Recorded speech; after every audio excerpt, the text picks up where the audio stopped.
How exciting. We're all here. We have a quorum yet? We do. Excellent. Okay. Well, where's the chair? As soon as the chair is ready, I think we can get started. Certainly looks like we have a quorum. We do. We're ready. Well, I got 30 seconds.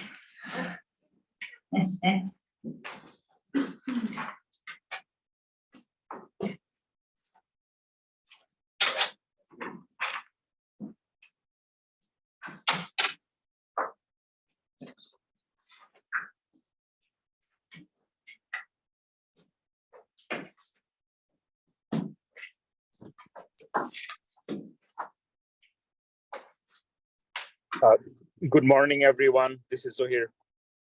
Good morning.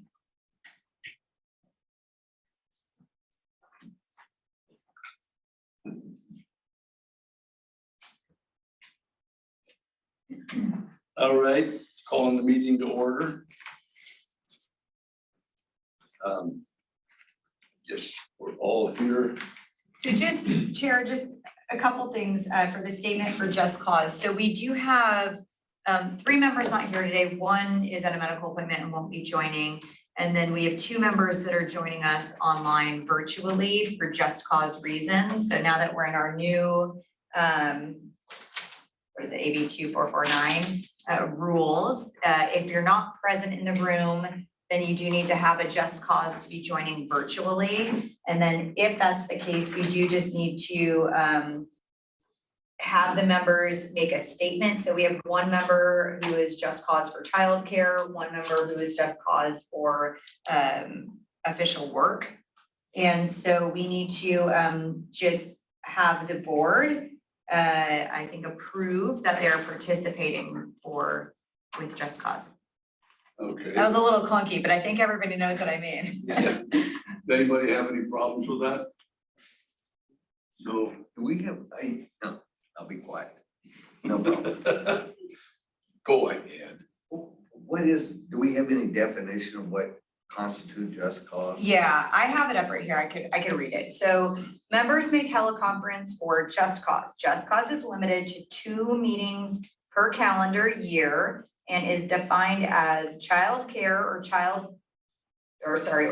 need of a child, parent, grandparent, grandchild, sibling, spouse, or domestic partner. The second one is contagious illness, thank you for not attending, that prevents members from attending in person. The next one is a need related to physical or mental disability. And the last is travel on official business, a legislative body, or another state or local agency.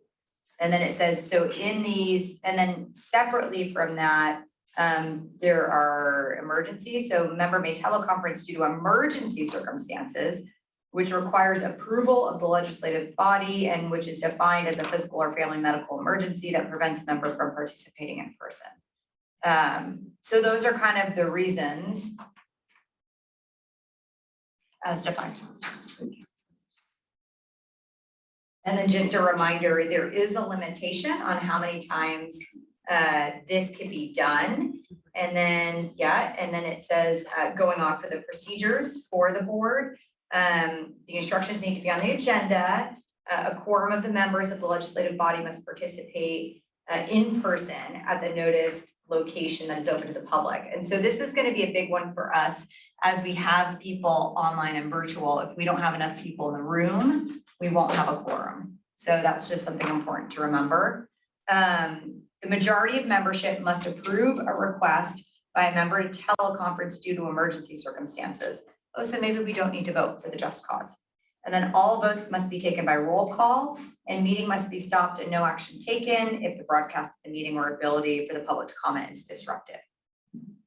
So I think then we just need to document for the minutes that we have 2 members utilizing just cause to participate by teleconference. Okay. Oh, yes, thank you. I appreciate it. I couldn't remember. I think we did over that before. I keep reading it. We'll get it. By the end of this year, we're going to be pros. All right, our next Is there any comments on the minutes from the last meeting? Hearing no comments, is there a motion to approve those minutes? Motion to approve. Second. Okay, those in favor? Aye. Aye. Opposed? Okay, the minutes are approved. Public comments? No public comments. All right, on with the annual cost recovery proposal for analysis, action item. And we'll hand it over to Steven Tamayo and Vivian, and they will walk the board through this year's cost recovery proposal. All right, so good morning, everybody. As Heather said in the agenda, I'm Steven Tamayo. I'm one of the deputy directors here with environmental health. And then with me is Vivian He, and that is our finance chief. So today we're going to present our cost recovery proposal. So this is essentially our fees that are going to be upcoming for our fiscal year 23-24 year, and these will be presented to the Board of Supervisors on May 3rd. Next slide. Or can you broadcast the slide? Give that a second here.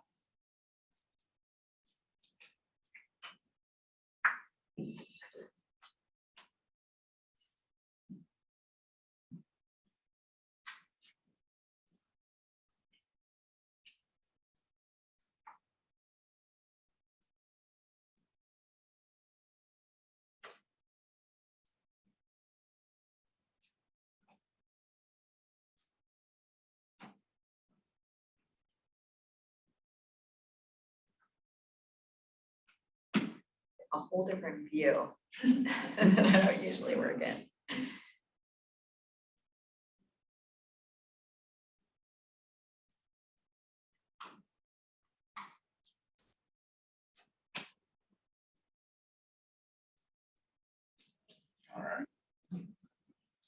All right, so DEHQ, we implement more than 40 programs. We're committed to environmental justice as we conduct our inspections, our compliance monitoring, and enforce environmental laws and regulations. And then each program we implement, helps to improve public health and or environmental quality in our communities. Go ahead, next slide. So to keep costs more manageable, we've committed to coming back to the board and returning each year on a more frequent basis for fee adjustments rather than every several years. So this helps minimize that level of change. And the primary reason for fee adjustments is our county policy B29, in which that directs departments to recover the full costs. So that includes our direct costs, department overhead, and indirect costs for all our service for any service we provide to other agencies or individuals. And so as with most organizations, we have costs that change over time. And we also have our negotiated labor changes, and those that are going to go into effect in the upcoming fiscal year under the current labor contract. Those are reflected in this proposed fee adjustment. And then due to the timing of the fee package and the labor negotiations last year, when the fee packages were brought forward to the board, they included we had some changes in our labor costs. They also brought forward equity increases and premiums for some classifications, and those were not included in our fee package last year. We only assumed a 3% cost of living increase when we developed our fees last year, since due to that timing, but the actual labor agreements included a 5% increase. So the increased cost during fiscal year 22-23, which is our current year, and our approved labor negotiations, they're all included in this next fee package. So long story short, our proposed fee packages include portions of the increases from our current year that were not included, plus increases for the next year. And then although the increases may be higher than in past years, it's going to be important to note that, these changes to our salaries, it's going to make us more competitive. It's going to, with what others are paying, and it also is going to directly improve our vacancies.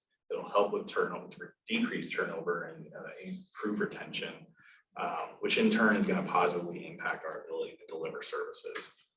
So approval of the fee adjustments will ensure that we're able to fulfill state mandates, regulatory codes, in addition to making data-driven policy decisions and expanding our community needs assessments. So, next slide. So to walk you through the process and to complete a comprehensive cost and fee analysis, we follow an approach that is consistent across our enterprise. The fee development process begins with determining the staff time needed for achieving state mandates or state mandated service levels and implementing new requirements and including time savings from process improvements. And then an hourly rate is then determined, which is comprised of staff salaries and benefits, equipment and supply costs associated with specific programs, and finally support costs, which includes utilities and support from our other county departments. The hourly rate, can you go back? Thanks.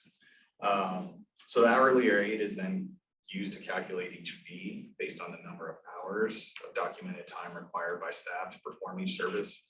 And then our auditor and controller, they're the ones that will be reviewing and approving the supporting documentation and the methodology used to determine those proposed hourly rates and fees that are proposed.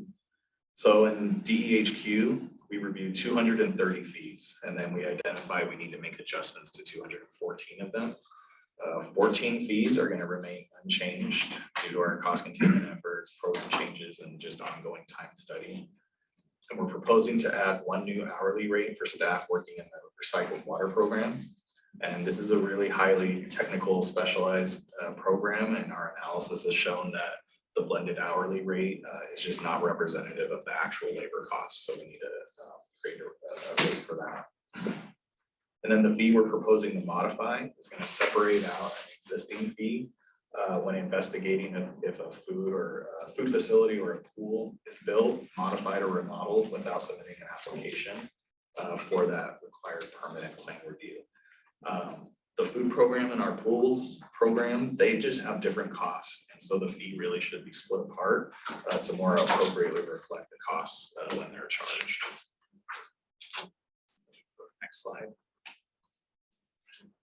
Fees, they represent the majority, which is 58% of our total $63 million budgeted revenue. So it makes this revenue source really vital to our operations. We do have other revenue sources. We have 6% in general purpose revenue.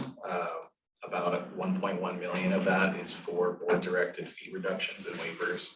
And then we have 36% of our budget that's comprised of various revenue sources that have restricted use. So those are the vector benefit assessment and service charge. We have some contracts and grants, health realignment funds, and then we have our committed reserves and settlement funds. Go to the next slide. All right, so in conducting our analysis for the upcoming fiscal year 23-24, we experienced a 19% cost increase since our last fee package. So some of these cost drivers are outside of our control, which are salaries and benefits, which the analysis showed that it's the largest cost driver increase for the past 2 fiscal years.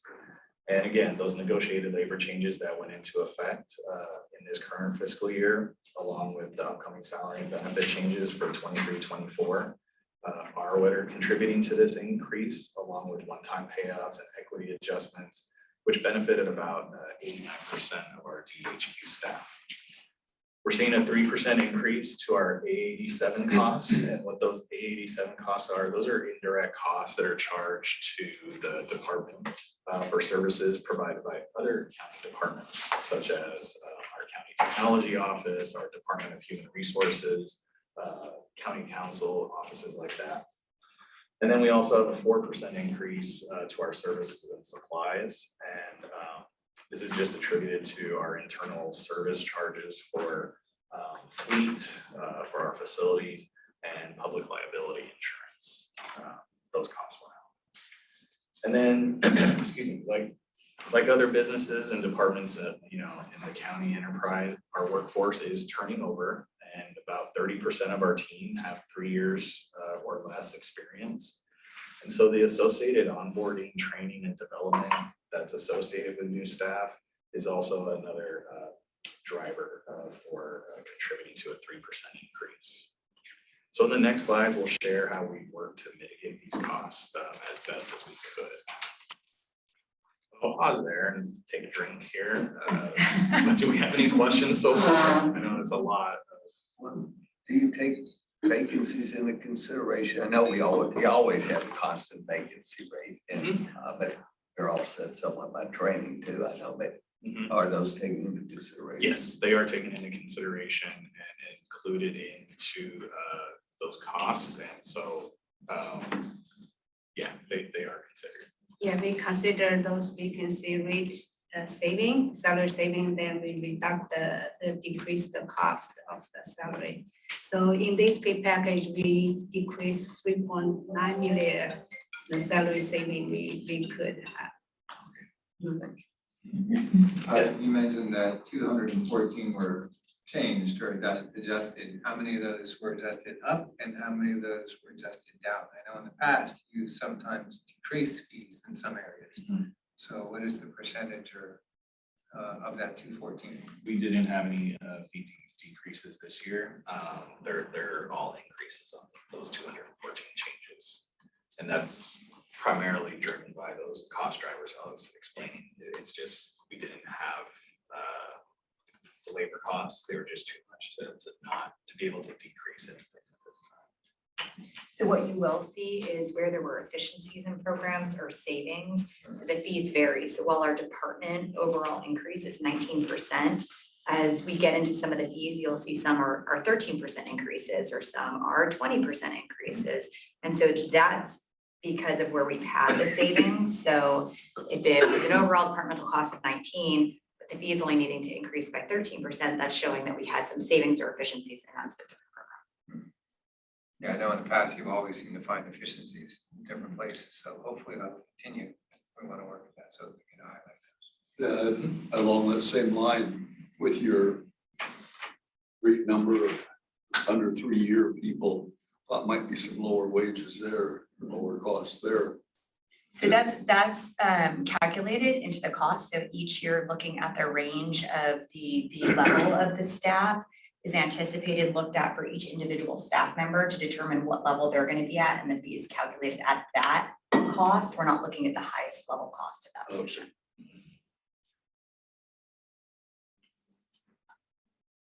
All right, we'll keep going then. Hi, this is Hannah. I have a question. Okay. I was wondering if anybody knew off the top of their head when board policy 29 was established and when was the last time it has been revisited or updated. And I ask because fundamentally I'm opposed to the concept that the public should be bearing the burden of covering some of these costs, but I know that it's tied to that board policy. So I was just wondering if there was any knowledge of any history related to the county like revisiting that based on the current inflation, right? And the fact that the public is struggling. So I don't have the history on when it was established, but we can look into that and find it, and I'll also be able to see when that last was reviewed or updated. And we'll talk later too in the presentation about the ability for departments to request waivers of that policy. So it's not something that is, there is that option to waive that policy if you're not going to recover the full cost, or you're going to use supplemental funding like a grant or some other type of funding source to be able to offset some of those costs.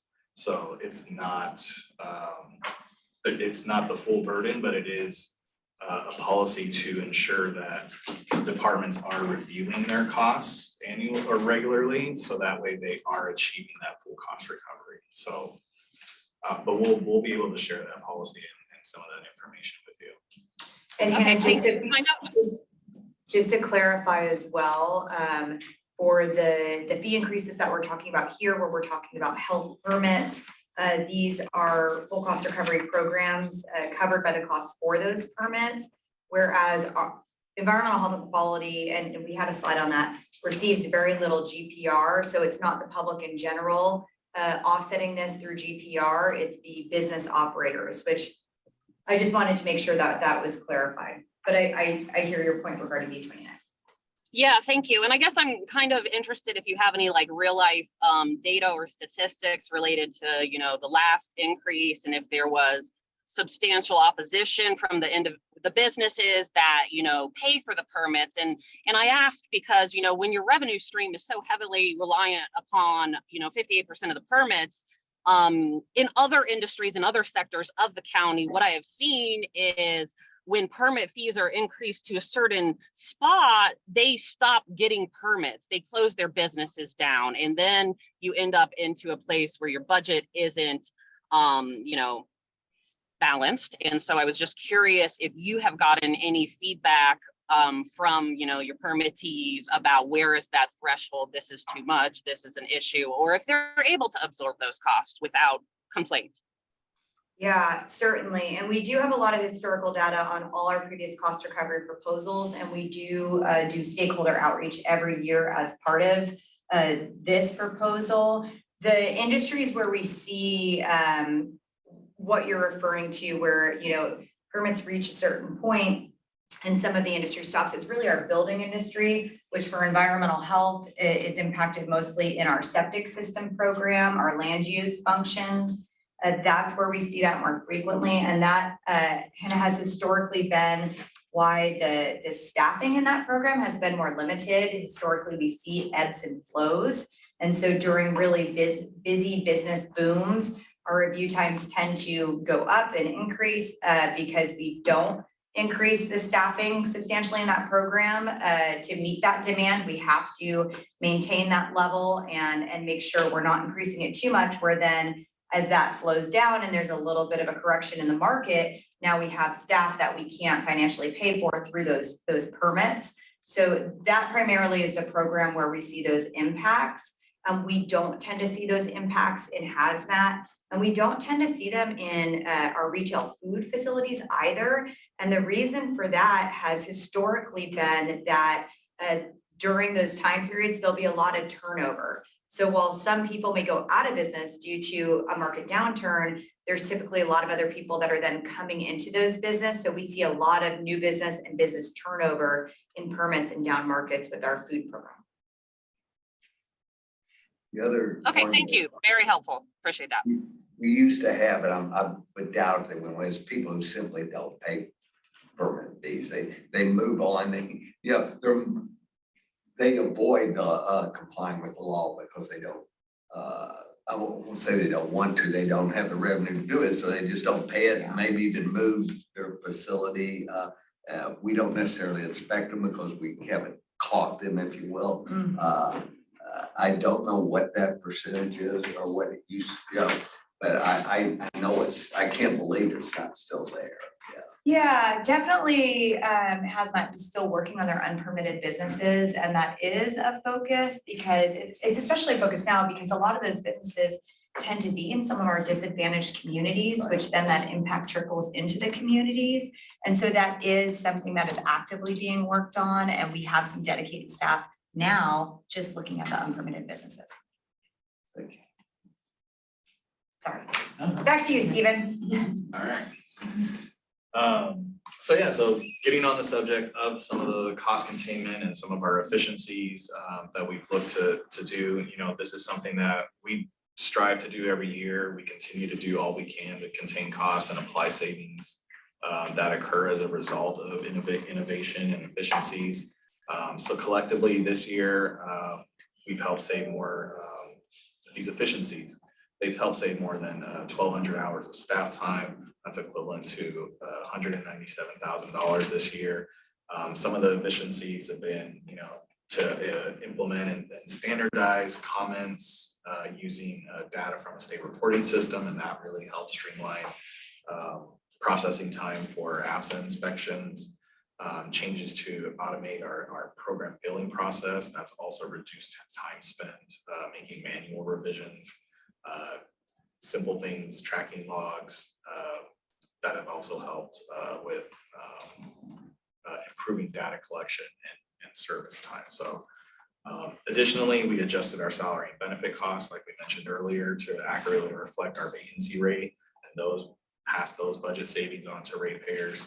And so without these cost containment efforts, along with our ongoing cost containment savings due to projects that were completed in prior years, the department would be, cost would be nearly $800,000 higher. So we helped reduce costs by 2% with these efforts. Next slide.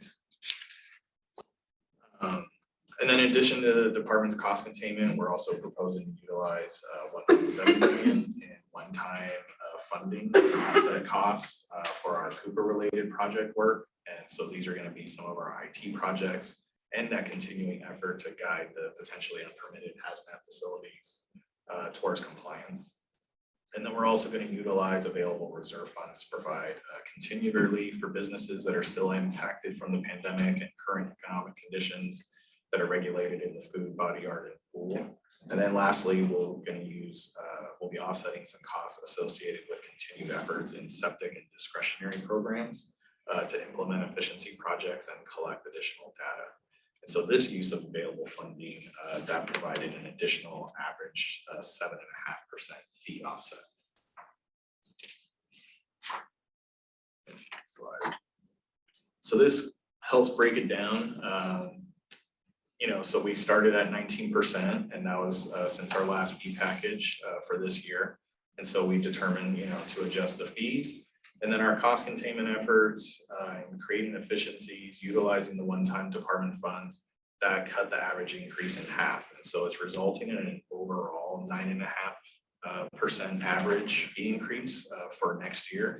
So it's equivalent to, less than 5% per year over the last 2 years.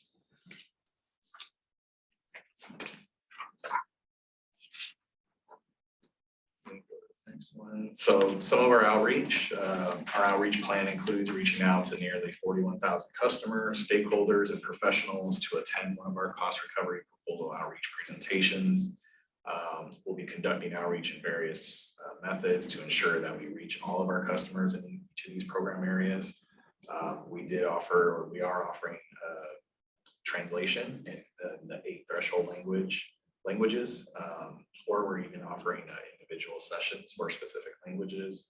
And then we also have information on our cost recovery proposal through that we've been sharing through Gov deliveries, through emails, social media, and our DEHQ website. And then we've also been briefing our board staff, and we'll continue this engagement through the end of this month.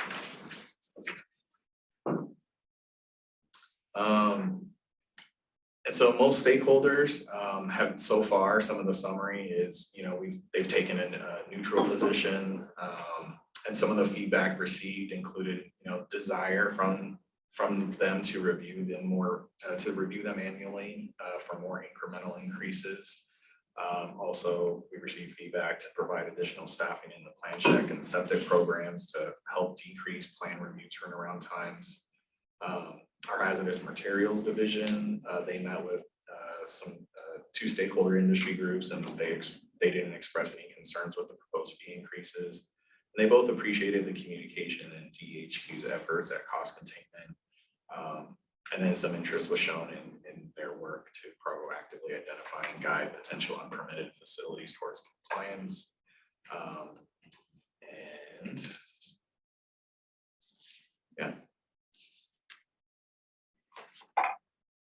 And then we didn't receive any direct comments related to concerns with the proposed fee increases at this time. And then most stakeholders didn't provide a position on the proposal, and they utilized some of that outreach time for just general programmatic questions. So I can pause there again before I turn it over to Vivian to go through some of the samples of fees if there's any questions. Where were these, were any of these presentations put online for public review? Yeah, so all of them are recorded, and we're in the process right now of saving them, transferring them. We have some technical items that we're working on in the background, but by next week they'll all be online. Okay. This is Hannah again. For clarification, did I hear that correct? It's a 9% increase this year?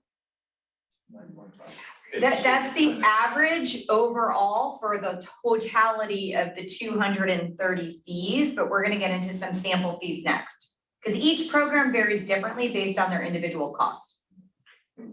Okay, what is the highest percentage that we're increasing of those 230? I believe that's 32%, and that's in the LEA program. The solid waste. Got it, thank you. Oh, sorry. So what was your turnout for the public presentation that you did? I can ask some of the divisions to help out with that question. Sorry, I want to So just make one correction to what I said. I said it was LEA. I knew it was one of my programs. It's actually in our water well program was the 30% increase. And then Toby, I missed your question. What was the the turnout turnout. for how many people came? Yeah, you know what? Our turnout wasn't good. To be honest, it varied in the different sessions, anywhere from 2 people, sometimes no people, to 5 people or 7 people. Where we had better turnout is where we do the individual groups like Biocom or IEA or BIA or, you know, those kind of, the restaurant association. That's where we have the larger groups where we get feedback. But we've been challenged this year. There has not been a big turnout. I think some of these the rural areas get impacted by these fees, and they may not, I mean, Yeah, a lot of them are disadvantaged communities and they may not even know about. I did go What's to the going on? community planning group chairs meeting and met with all of the community planning group chairs. And then we are doing we offered individual session for all of those communities. And one community has taken us up, I believe it's Alpine. That's it. And we're certainly open to feedback on how to expand that. It's a lot of work, and I would love to have 100 people sitting in front of us and engaging. So, you know, if the board has any great ideas for that, we are certainly open to them. Well, I mean, I think, you know, from my experience in fees discussions, well, I've been involved in a number of them throughout the years in county related to fires and agricultural and DEH stuff. And I mean, across the board, nobody likes fee increases. I've never heard them become popular. I've heard them possibly become palatable because they're explained in ways that are justifiable. Well, I'm kind of curious, you know, 9% is pretty high compared to like the rate of inflation, which I think is what I heard, you know, numbers being thrown around by, say, unions and then labor agreements is 5%. And so, you know, fundamentally, I am opposed to fee increases without sort of big justifying factors, particularly in a time where everybody can't pay anything, right? People are unable to pay their bills. I think it's important that we fund, you know, your department, but I do think that we probably need some real solid justification for why we're not matching just a standard inflation increase. Actually, I thought I heard inflation last year or two was around 9%. Yeah, I would agree with that. Yeah, and I thought we were talking about cost recovery for 2 years. So it's not gonna be, there's gonna be another proposal next year, but there is some catch up from last year because the labor negotiations were not completed yet. And so there's some catch up from that in addition to this year's costs. And that contract is gonna go on for, we have another 3 years or 2 more after this. One more after this. Sorry, 1 more after this. So that was the 3 years. So we'll be back at the table again next year, adjusting for those increases as well. Have the fees ever been changed, or the proposals ever been changed as a result of the feedback you received at these as one? And if so, have you advertised that? So there have been years where there has been adjustments after stakeholder feedback. And what would occur in those situations are identifying or utilizing a reserve fund. This year, we've been very proactive with our reserve funds. For example, we've depleted the land use reserve fund to offset those fees. Again, it's tied with building, kind of to what Hannah was saying. We've also had a lot of challenges in our septic program. We lost 63% of the staff there. And so our turnaround time has been over 4 months. So we utilized all of our reserve funding to offset the land use fees. So those are brought down to 7% to try to help industry and rebuild that program. So the answer is yes, but I'm saying it in a way that there's limited ability to modify significantly. It would be based on individual programs and available reserve funds, unless the board wanted to provide funding to offset something. So we always look to see what we can do internally first within ourselves. But whatever feedback is provided, we do share that with the board staff. So if there's feedback from stakeholders that says, we do not want fee increases in this program, we will be sharing that, with board staff and up to the board for them to make a policy decision on what to do with the program. And I understand you're constrained with a suggestion, if you ever do reduce them based on feedback you receive at these public meetings, that might be a good thing to advertise for future participation to enhance it. Got it. We're listening to you now and then, we change sometimes due to what we hear from. Got it. Thank you. And that one of the feedback is that annual review. So that is something, I mean, this is like we're saying, right? It's a lot of work. It's a lot of effort to make sure we do this every year and we do it more frequently and communicate and do the stakeholder engagement. But that is one of the feedback or piece of feedback that we've implemented is that annual review and making sure we do incremental increases rather than, do something today and not come back for 3 years. And now we have to spike it up 20-30%. At least we can gradually increase some of those costs too. That's consistent feedback that we get. Yeah, and it is tough when we do offset fees because we know there could be an impact in the future years. So that's also taking some of those careful things into consideration in how much and what could be appropriate to do incrementally. Can I also add in terms of the outreach, in addition to the meetings that we're doing, I wanted to add to what Heather had said. Obviously, we have everything on our website. We're recording the meetings, Heather had mentioned that. But we're doing our emails that we're sending out as well. We're going to continue to reach out to everybody that we can in many different media platforms, not just the meetings that we're having, recognizing not everybody can make the meetings at those times.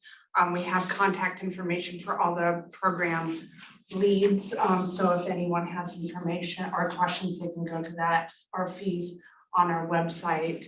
So I think through all those different platforms, we're trying our best to reach people. But of course, as Heather mentioned, we're open to, whatever suggestion. Creative ideas. Yeah, but we're trying very hard to not just have meetings, and if someone misses the meetings, oh, well, and you also have staff that are talking to business owners as you're on a regular basis. Yeah, we're out in the field Yeah. and letting people know. And then we also send, as part of the notifications for the meeting, we send them to every single one of our permitted businesses.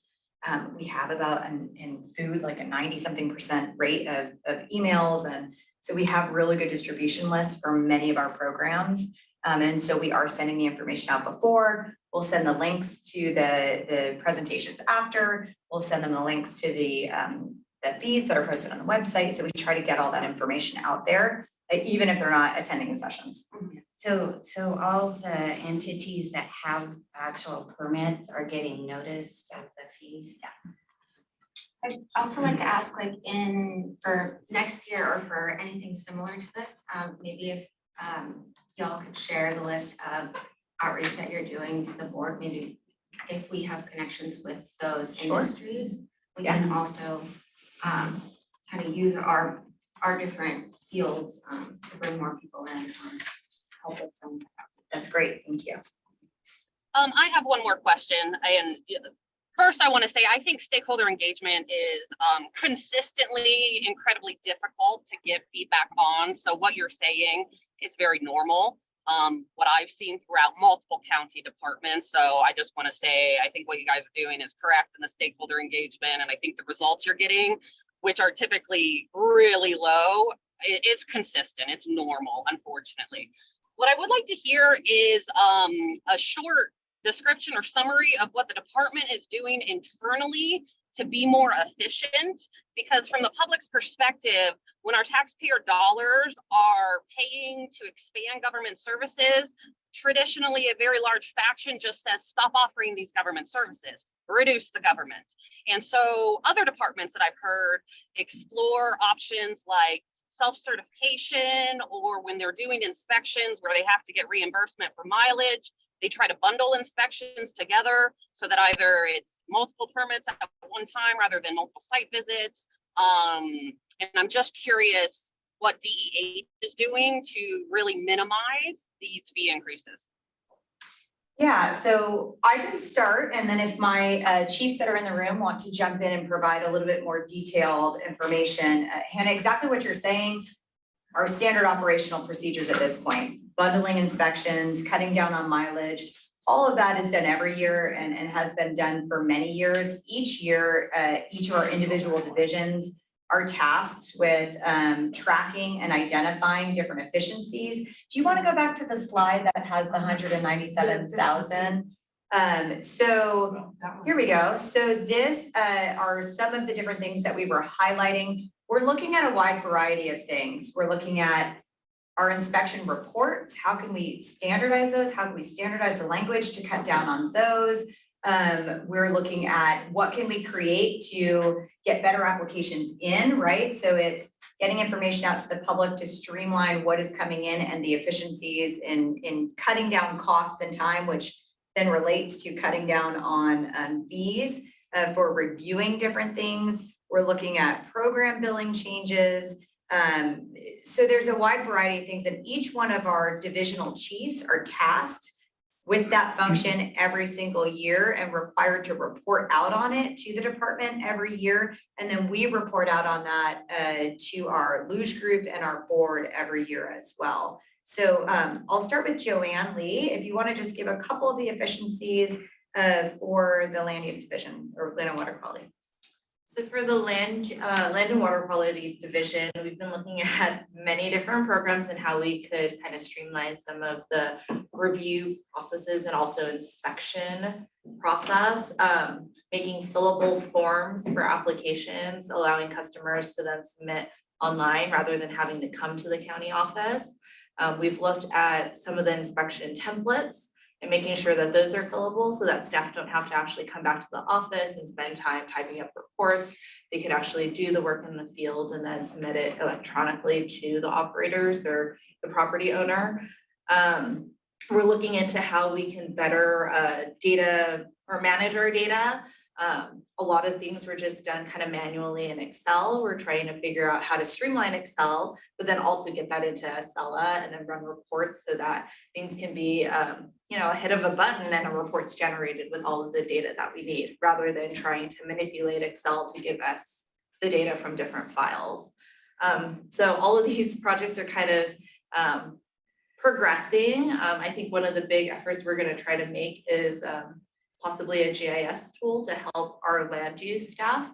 Currently, as they are researching properties and projects that are being submitted, they're looking at multiple different platforms in order to get this information to make a justified, evaluation of the land. And so having it all in one place would reduce time for them. Thank you. Before I kick it over to food, one of the other things I wanted to mention is we do look at, you mentioned a self-certification. We do look at all of our programs every year, and we're looking at the state mandates and looking for opportunities on when a registration or a certification might be more appropriate than a permit, and with that lowers costs for the operations. We don't have any of those this year, but in previous years, we did that in our medical waste program. We did that in our cottage food program and in our charitable feeding program. So we are looking for ways where if the regulations, don't require a full permit, can they go down to just a registration to meet the minimum standards while still, achieving whatever health and safety items they are. So that's also a standard part of our evaluations of the programs. I'll kick it over to you, Ryan. Good morning, everybody. For those of you online, I'm Ryan Johnson, Chief of our Food and Housing Division.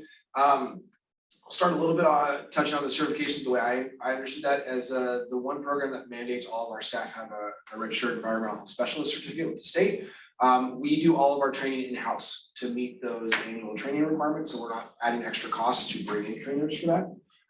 We also have all of our staff that are certified pool operators to help while we do our pool inspections to provide better guidance. And we also have our 2 people trained up in-house as well. That reduces our costs on those. So we're not having to hire somebody to train our team every 5 years as it rotates through that certification cycle. In terms of the route management and time savings, Heather mentioned we do have a lot of vacancies, but we do have plans in place so that when staff are helping cover those, they stay in those areas. They're not driving all over the county to do inspections in one given day.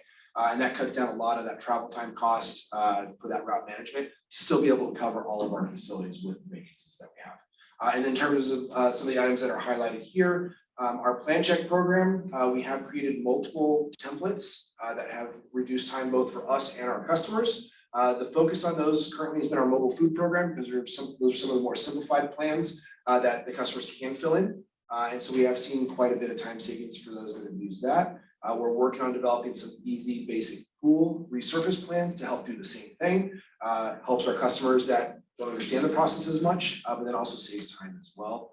And then we're continuing to kind of use online inquiry forms that helps save us time with just trying to get information from customers. So instead of spending 45 minutes on a phone call with somebody trying to figure out what their problems are and then go in and research it, they have a chance to kind of work their way through a set of questions that basically let us know exactly what they want, and we can get that information to them faster. So that saves us time from that back and forth.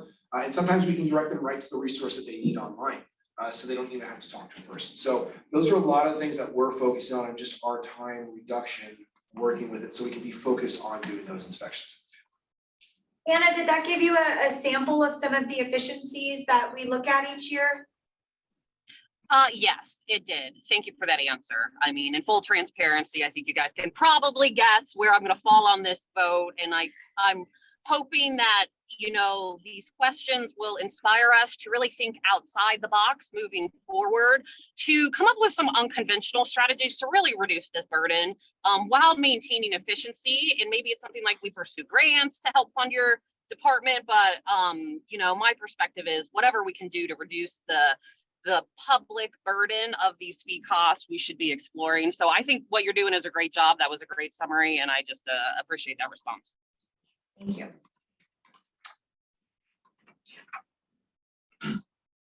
So now I'm gonna turn it over to Vivian, and she's gonna be able to give some samples of our program fees. Okay, this table contains the summary of our retail food facility permit average increase. So these permits has the highest volume, such as small restaurants, low risk food facilities such as coffee shop or ice cream shops, and retail market, and also the mobile food.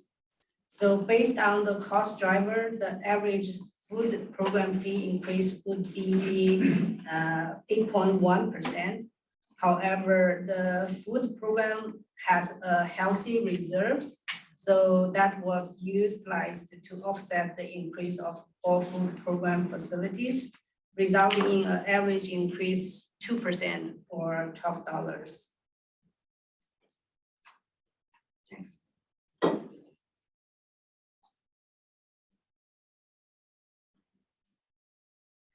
So this benchmark chart of DEH shows the current fee, the proposed fee, as well as the median of jurisdiction we benchmarked with, and also the year the jurisdiction last brought forward their fee package. So for the food facility with 1 to 10 employees is the largest category of the permit in our food program. It has over 5,000 small restaurant permits throughout the regions. So our current fee is $791 marked in yellow. The proposed fee is $809 marked in blue. Compared to last year, the increase is $18 or 2%. Next, please. So now we are in the second year of the temporary MECO programs. Right now we have 52 permits as of March 1st, 2023. Our current initial fee of MECOs is $632. And proposed fee is $646, which is $14 or 2% increase. And also remind everybody, this is the fee the MECO program paid their first year permitting when there's a additional operation review required. If a MECO fee renew their fee, the renew permit is only $322. Next, please. So this slide shows a sample of land and water quality divisions fee with the higher permit value. The housing and LEA closed landfill fee is increased to 12% and 17% respectively. As a part of this package, DEH also proposing update the fee ordinance of LEA section. We try to rename some facility type to be consistent with the state regulation definition, and also add new types of facility to existing fee categories. That is a result of state law changes. So for our water well programs, this is the highest fee increase in our fee package. The 32% increase in water well is due to all the cost driver we mentioned before, the 19%. On top of that, we also look at we also have some increase associated with new mandates. Well, the increase are high. If we look at the water well fee increase cumulatively for past 3 years, the average is 7% every year. Through the regular engagement with well stakeholders throughout the year, it is not anticipated there will be a population to the 32% increase. And if I can just pause on this for a second, because it is our highest fee. This is the program last year, you might remember we had the management advisory study, which is the internal audit. And we also did a lot of deep dives into the program.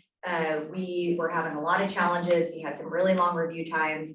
And so kind of the outcome of all of those analysis where that additional staff was needed. So that staff has already been added to the program. And additionally, we reclassified a technician position into a specialist position so they can do field work. And that's brought our review times down to 2 weeks in this program. And that was really what a lot of our stakeholder feedback was last year was we want faster review times on this. So this is our higher fee, but it is being driven by some of those changes that came out of our management advisory study last year. You know, when it started before the 2-week turnaround, what was the turnaround? It varied anywhere from 1 to 4 months. And we were monitoring wells were a little bit faster, but water wells were pretty challenged. Pretty huge increase. What about turnaround time on septic layouts?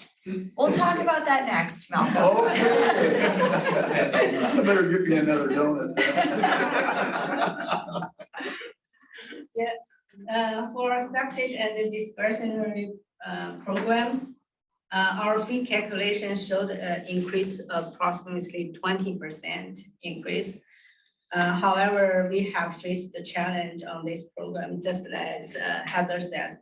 We lost 5 of our 8 staff members. You know, the efficiency and the onboarding training and train them back to the normal inspection, it's really had an impact on our plan review turnaround time. So we will utilize our all available reserve fund in this program to do a one-time offset to the cost associated with labor staffing. That's the offset will be 13%. So this is the one-time offset. It will bring the septic and grading fee increase down to 7%, as we showed in the table. This will lead to a higher increase in the following year, but we believe this is the right thing to do at this time until we are able to return to our normal service level. So Malcolm, to answer your question, we're hovering at about 4 months right now, sometimes a little under, sometimes a little over. We are doing a lot of work. So as Vivian mentioned, we lost 5 out of our 8 staff in this program. Our review times went from historic averages have been about a month, but in the last couple of years, it's been about 2 months. Over the summer, we shot up to 5 or 6 months. And so now we're coming down. We have staff. We've been offering overtime to existing staff. But right now, our 3 existing staff are training all 5 of the new staff.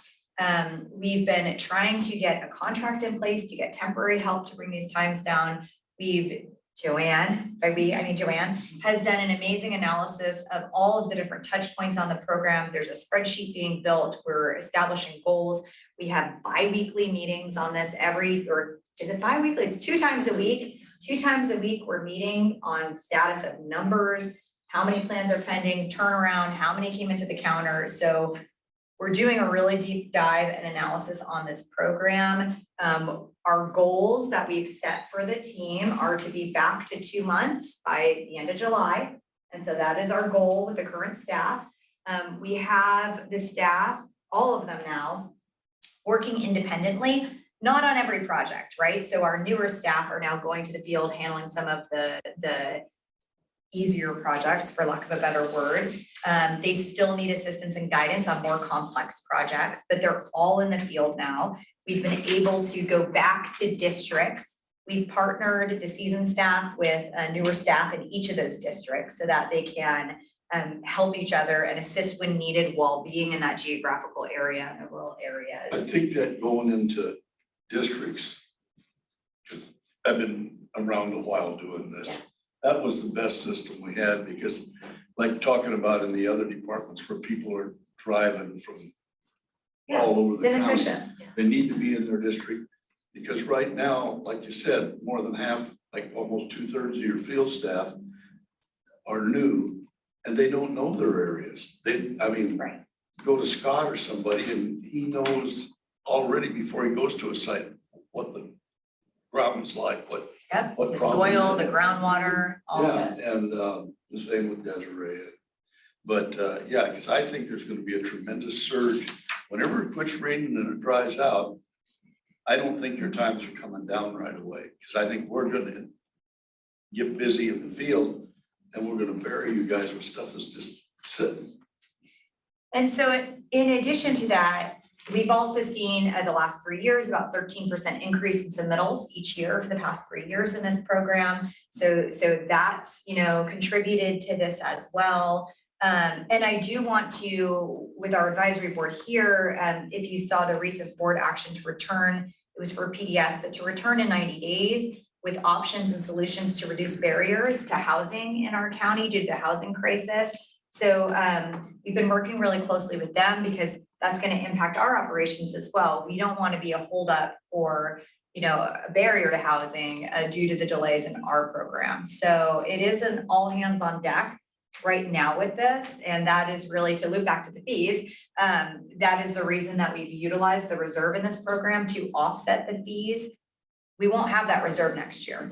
So we're hustling to find every efficiency we can and streamline and do it all. But I just want to be really transparent in what we're doing with them. Well, like right now, we got a tremendous load of ADUs.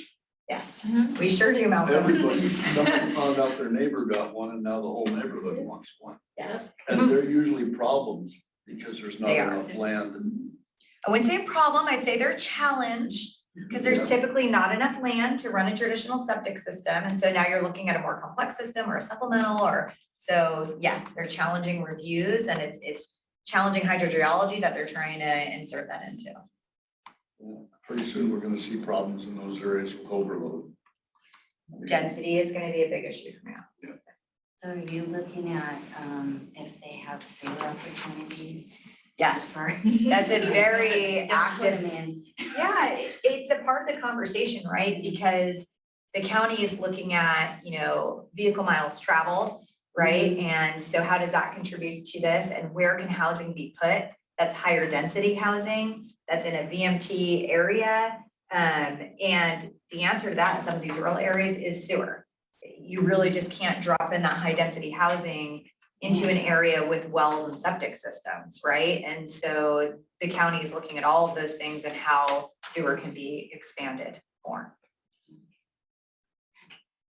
It's a big conversation. SB 9 is Mhm. a nightmare. It says you can do all this stuff, but like you said, on septic, you can't. We need. You need more land. You can't just put buildings in, they've gotta go somewhere, so to speak. And a lot of the land, big lots that are existing have challenges from a groundwater or soil perspective. Oh, yeah. So it's even more than just you need to have land. Yeah. You need to have the right kind of land. Yeah, and they can't, the land doesn't support the proverbial $100,000 system. Right. They thought the whole ADU was gonna cost $100,000. No, we spend our time explaining all this stuff to them too, but it says here I can have 9 houses on this one little half-acre lot. Yeah, but you can only go up 1 or 2 stories. So some of that goes back to setting that policy as far as where you're not gonna allow septic. And then that drives people toward you have to figure out how to sewer. That sort of starts with the general plan, right? From Yeah. when things are zoned, looking at all the Yeah. constraints that could come up later on. Most of these problems that you're discussing right now in the unincorporated county, Yes. Not all of them, no. There's a lot of incorporated where they're still on septic and there's no sewer available, or it's millions to get a sewer. Not as many. Well, not But as they have many, more but- hookup options. Yeah, but those are the ones that seem to be hollering the most about getting stuff. There are some provisions in our LAMP, our local area management plan, that says at a certain point, if there's challenges with the septic, the department does have the right to say you must connect to sewer if sewer is available. So Yeah, but they're fighting. I didn't do one now, and Encinitas that they spent 1 year and 3 months fighting not to go on sewer. And now they want to put 7 houses on 1.5 acres. so they'll be connecting to sewer. Well, that's what, yeah, but now I'm spending about 3 months fighting them to go back to sewer. Yeah. But then it takes them a long time to get on sewer, and they want these houses built yesterday. It's just, City of Encinitas. Yes. it's just This is Encinitas. the way it is now. thanks for bringing it up though. Okay, I'll hand it back to Vivian to continue. Thank you. So next, we will share our water well fee benchmark. So we have about 242 permits every year for the water well. The current fee is $792 in yellow, and proposed fee is $1,042 in blue, which is an increase of $250, 32%. So compared to the other jurisdiction, we are still in the middle range. The next one, please. This slide is our on-site wastewater treatment system. We comparing our fee with other jurisdiction to assess whether we are implementing similar permit review as efficiency as we can. So the highest volume permit in land use program is this on-site wastewater treatment system layout review, which we have an average 630 permits every year. Our current fee is $1,266 in yellow. The proposed fee is $1,355 in blue. Compared to other jurisdictions, we are at below the median. And over last 5 years, the average increase is 4%. Over the 13-year average increase is 3% each year for this fee. Next, please. Here is our hazmat division fee. Can I ask Sorry. one question on the fees? What are the small water system fees gonna do next year? It's in that group, right? Yeah, Joanne, do you have, or could you pull that up, the state small water systems? It's a really sorry, low no, it's not. percentage increase. We'll get back to it. You can keep going, Vivian, and we'll Okay. follow up once you pull that. Okay, here is our hazardous material division's fee summary. The Certified Unified Program Agency, or CUPA, is also known as our hazmat material fee. So each group program fee was analyzed and average fee increase from the previous fee package is promisingly 8%, $36. This slide shows some of the sample proposed fee from different program area, including program's largest fee category, which is our base fee and per item inventory fee. So our proposed underground tank operation fee is also included here below. Next, please. So this slide shows the benchmark of our CUPA base fee plus the one item inventory fee, which is the common permit fee for the small business. Although each jurisdiction has different fee structure, this benchmark data is a reasonable comparison of showing the fee comparison to the other CUPA jurisdiction. Our proposed fee combined the one item cost is 484, remain below the benchmark median 550 when we compare to other similar jurisdictions. Next, please. So our current underground storage tank fee operation fee is $441 marked in yellow.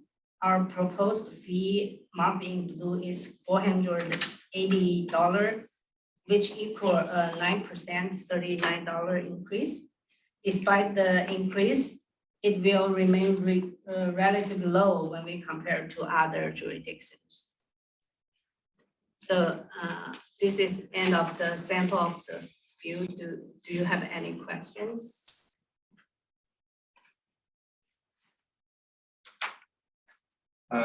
Quick question, did you have a slide on that? It's great that where you're comparing to other counties and other cities, which is nice. Did you have one of your slides was the total? Or I know you, because they kind of, it's hard to track, some things are. Total for what, total of Size. all fees? Yeah, or- all fees.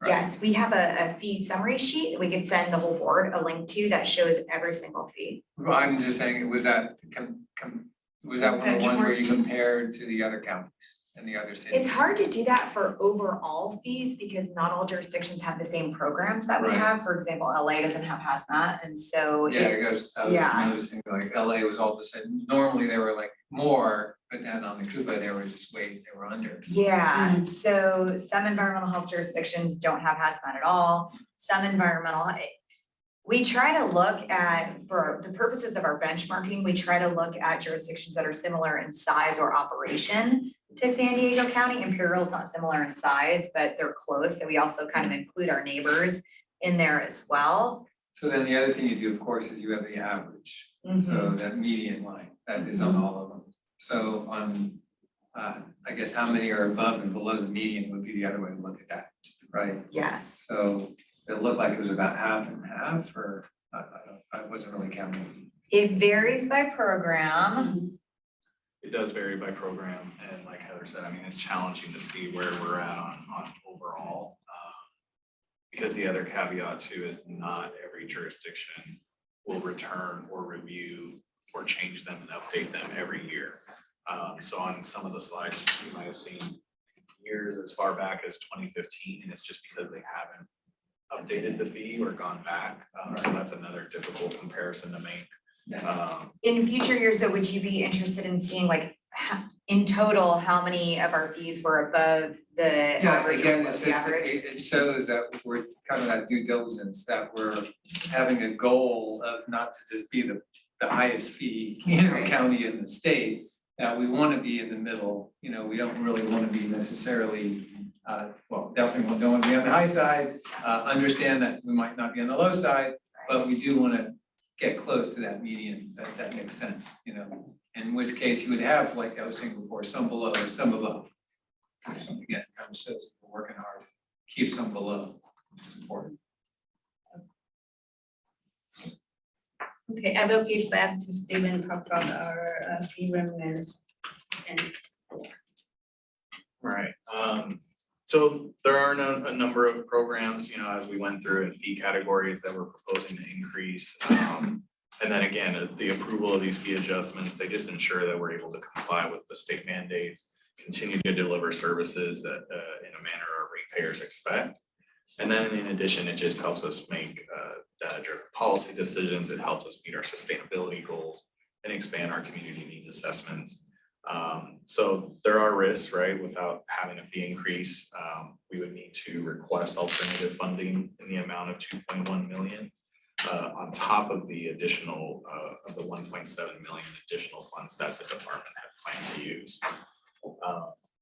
And then if there is no fee increase and no alternative funding available, then essentially we wouldn't be able to fill vacancies. That'll reduce our staffing level.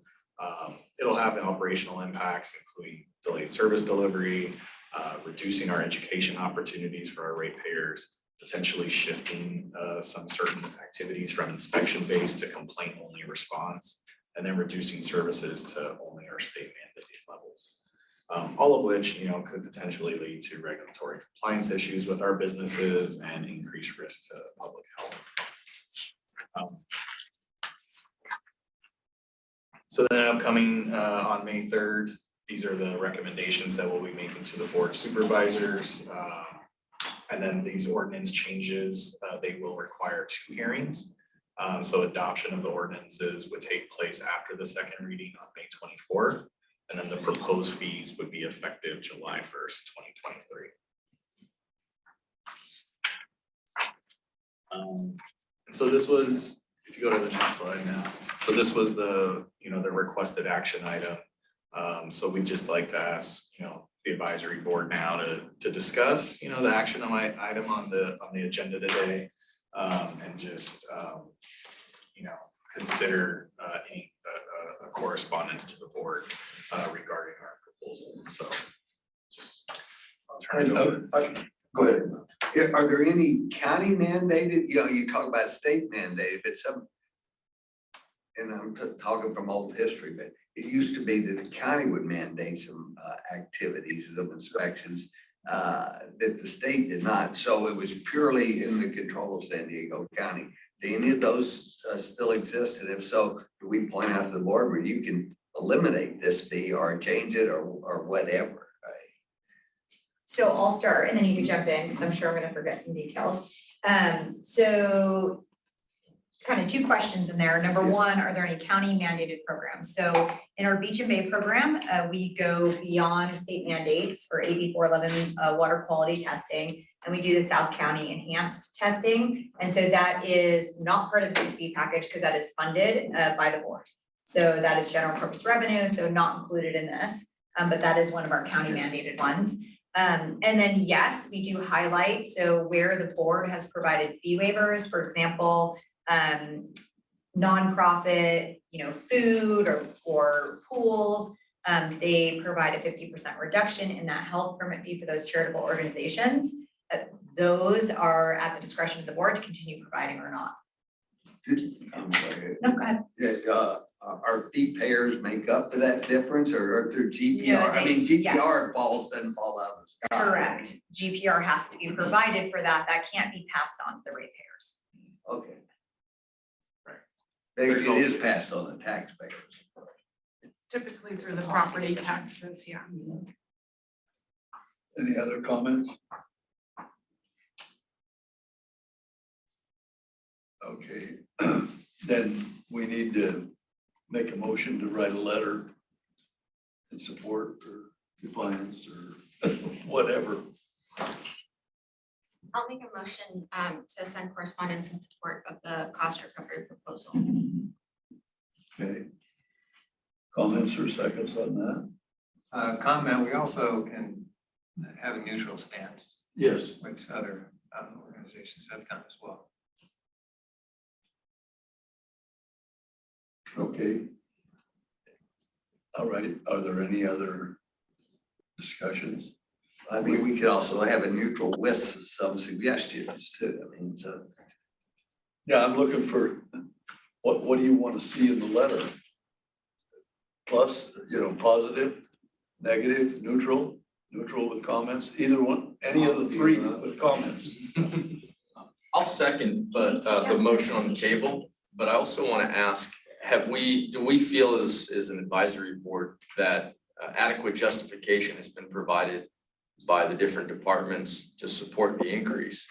For me, I feel like it has. It's no hidden secret that inflation's been, averaging 9%.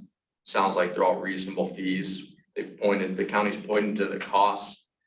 So if we're not comfortable with the fee increases, I would say those are the questions that we need to vet right now. Who is not comfortable that adequate information has been provided to support the cost increases? So this is Hannah, and I feel like the department has provided, information that justifies. I am opposed to the fee increase. I don't, I think that there are strategies that could be implemented to reduce this cost. I hope that next year we see it more, but I will not be voting yes. But I feel like the department, the questions that I have asked have been fully answered. Fair enough, and I agree with you, Hannah. Nobody principally likes fee increases, but I also agree that adequate justification has been provided. I think we could all agree that we'd like to see continued efforts to mitigate increases in the future. But I mean, if anybody watched the news this morning, the Fed is struggling with inflation right now. So this is not unique to San Diego County. This is a problem that's facing the nation. And a lot of the fee increases are stemming from what's going on across the country. I do like and appreciate all of the department directors keeping the fees relatively low as compared to other counties around us. I think that shows that you all are definitely giving a great effort. I have one outstanding concern. It's kind of going down maybe a little bit of a side path, but what stuck out to me is the extreme turnover, and I think it was the septic inspectors. I mean, losing 5 of 8 people to me suggests there may be a problem systemically with either the workload, the compensation package, maybe a supervisor in that section.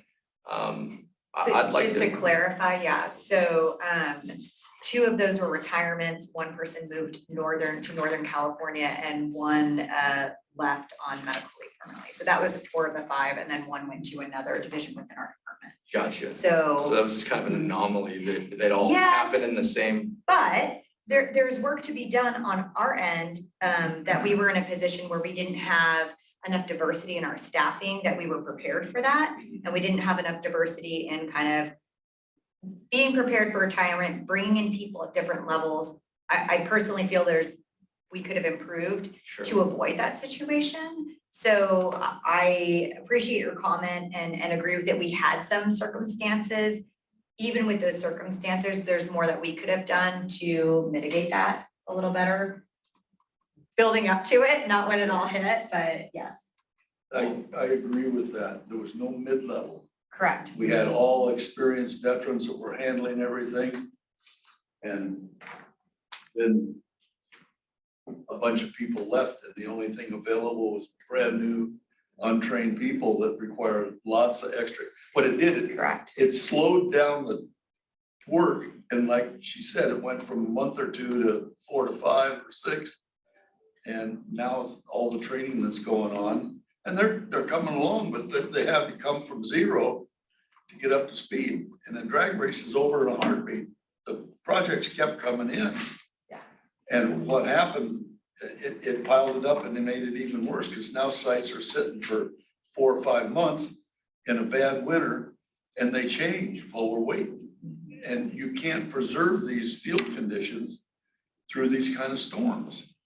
And so it delays everything. But I get back to the other things. I think they presented well in that department I work with a lot, is one of the harder hit ones right now. And it's mostly because there was no mid-level people that could step up and help fill some of the senior voids. And they got really pretty much all brand new people. And this is a focus point for Joanne and I across the department. A lesson learned from this experience last year is looking at all of our programs, because in this particular division, we have a lot of smaller programs with 1 or 2 staff or maybe 3 staff. And so they're ripe for this issue as well. And so we've made some hybrid groups where we're combining different programs and then cross-training all of the staff in there. So should the specific, say, housing staff person leave, there's other people that actually know that program. So they're doing kind of half work and half work. And so we're trying to deepen the bench and get that programmatic knowledge. So there's a lot of changes going on in this division to address this for the future as well. Great, and I'll qualify my comment to say that there is efficiency in employee retention, because experienced employees are more efficient, you reduce the retraining. So retaining folks is definitely should be a goal, and it sounds like it is. But beyond that, I agree with Hannah in a sense of let's look outside the box. Grants are a great idea, but unless we already have a grant writer on staff, that becomes a little bit of a cost as well. And then a lot of times grants require matching funds or they're one time, and have to be applied for each year. So I think if anybody has ideas, let's bring them. But I support the motion. The fees sound justified, unfortunately. I agree. The one thing, it just occurred to me that when new legislation is coming presented to the board, would it be possible, and not to give us a perfect detail, but an estimated increase on the county? In other words, this is going to cost us $1 million to implement, or this is going to cost us nothing to implement. When the chiefs brief new Do legislation. the legislative updates, Yeah, also kind of taking into account. So we do look at the impacts. Yes, so that's a good idea, and being a lot more clear in what the costs will be. As much as, within reason, we don't want to, kill, but frequently you can say, well, this is going to cost us, we got to add a couple of employees to do this. Yes. So, that might be worthwhile. I don't know. In some of our legislative updates where that's relevant, we do include that in what we send to the Office of Intergovernmental Affairs. But what we could do is share that information here with the board. We typically kind of give a little short synopsis, but where we are going to have that impact for legislation, we can start including that in our updates to this advisory board. I again don't know if that's worth it, but it seems like that. The work is being done already either way. So yeah, thanks. And if you're going to add staff, you're going to add entry-level staff, or you're going to add experienced staff? Depending on what the issue is. I think getting experienced staff is a challenge all the way around. And I think it's not just this department. A lot of county departments are having turnover, and then they have inexperienced staff. So I just think if the compensation is reasonable for the employees, then they're going to stick around, and the job conditions. And that does come back to the justification for this increase in fees. I'd just like to a friendly amendment to the motion, or things to include in the letter would be things like focusing on the baseline or the median, trying to hit that median target. And I don't know if you want to put a number in there, but just like some are below the median, some are above the median. And then the only other thing for me was on this, the water wells and the others with the 30 type %, that's a big number. 30% to me is something that really needs to be focused on. How can that be avoided, in the future? I think we've, the constant review is one of the things that we've tried to do to keep those numbers down to like that 5% per year kind of area, which is a little bit more acceptable. But when it's 30% or 20%, that's just like, how did that happen, right? And now we're going to have a one-time that's it's gonna go from 7% back to 20% or something. So, I just think those, a couple of those items definitely need to be looked at, and how we can avoid those high numbers. This is Hannah. I just want to disclose that I have a hard stop at 10 o'clock. So I don't know if we have any other votes after this one, but I don't want us to lose quorum if I'm the one that's making that. Once we have quorum, we can't lose it if somebody leaves the Okay, meeting. perfect. It Just wanted sounds to like let we everybody have- know this. Sounds like we have a motion to amend on the floor, so we need a second. I'll second that. Okay, discussion on the motion to amend. Yes, is there additional discussion on No, that was all. I, okay? Call the question. I have an additional recommendation for to go in there. I think we should say that we do support, employee retention, that's an important issue for us. And that we support steps that the environmental or the health is making to reduce turnaround times. And I think both of those are linked into this. Is that an amendment to the motion? Yes, I recommend, it's an amendment to the original motion. Yeah, I don't Amended motion. understand, we make a motion to amend, but I don't understand what the amendments Yeah, are. can you It's read his back the amendment, motion? And then I'm adding some in, maybe we. So I think we just have to take them one at a time. So Yeah. the motion to amend, the first motion to amend had two provisions, it sounds like. Could you restate them for the? Yeah, so the two provisions for me was to put in there something about targeting the median of other counties, and that we're above and below that median in a number of instances. The second point was when there's an increase that's 20% or greater, to put extra energy into figuring out why that happened and ways to reduce it for the future.